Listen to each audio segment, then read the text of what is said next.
ते आज मुंबई युथ काँग्रेसच्या वतीने जे आहे तो देशामधला सगळ्यात महत्त्वपूर्ण विषय जो आहे तो शेतकऱ्यांच्या संदर्भामध्ये या ठिकाणी ज्या तऱ्हेने केंद्र सरकारच्या ज्या पॉलिसी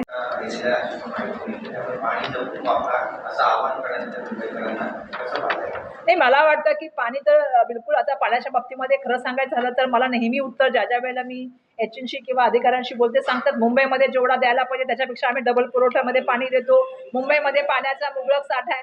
पण मला असं वाटतं की मुंबईच्या संदर्भामध्ये मागील काळामध्ये सुद्धा याचं नियोजन करायला पाहिजे होतं. मुंबईसाठी वेगळे तलावाच्या त्या संदर्भामध्ये नियोजन करायला पाहिजे होतं. मोठ्या प्रमाणामध्ये जर आपण बघितलं तर बिल्डिंगमध्ये सुद्धा आता एक टेक्नॉलॉजी आली ज्याच्यामध्ये जे पावसाळ्याचं पाणी येतं त्याचा वापर आपल्याला करून ते पूर्णपणे साठवून करून त्याचा वापर जर आपल्याला बाथरूममध्ये किंवा इतर ठिकाणी वापर करता संदर्भामध्ये सुद्धा काही गोष्टी करता येतील. दुर्दैवाने आज आपल्याला पाणी कमी आणि येणाऱ्या काळामध्ये मला वाटतं पाणी टंचाई, एका ठिकाणी गॅसची टंचाई, दुसऱ्या ठिकाणी पाणी टंचाई, हे सगळे प्रश्न जे आहेत ते मुंबईकरांना भेडसावत. आणि खरं तर मला अपेक्षा ही आहे की याच्या संदर्भामध्ये पहिल्यापासून नियोजन केलं पाहिजे.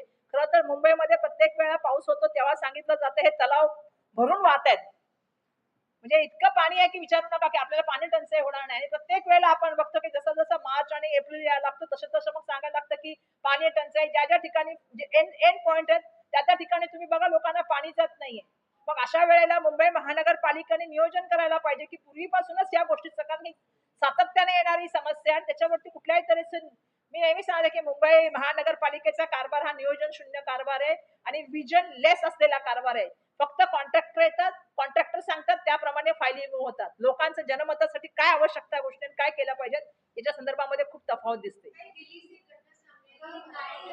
मराठी मराठी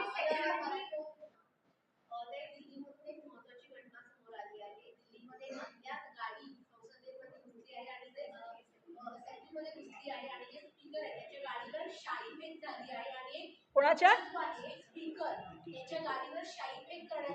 दिल्ली विधानसभेचे सभापती नाही, मला या संदर्भामध्ये अजून मला मला अजून माहित नाहीये.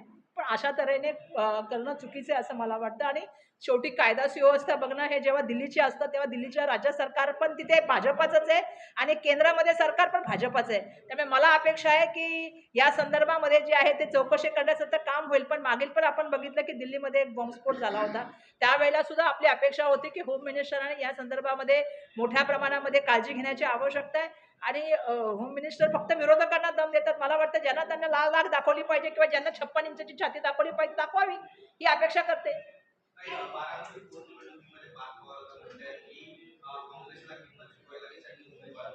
असं आहे की प्रत्येक पक्षाचा हा आपला एक निर्णय असतो आणि त्याप्रमाणे काँग्रेस पक्षाने हा निर्णय घेतलेला आहे. मला असं वाटतं की निवडणुकीमध्ये इलेक्शन लढणं ही प्रक्रिया आहे आणि मला वाटतं त्याने ते इलेक्शन लढावं. असं धमकी देऊन राजकारण होत नसतं. राजकारण विकासाचं असतं आणि प्रत्येक पक्षाला आपली आयडिओलॉजी, प्रत्येक पक्षाला आपला उमेदवार द्यायचा की नाही ठरवण्याचा अधिकार असतो. त्याप्रमाणे काँग्रेस पक्षाने उमेदवार दिलेला आहे.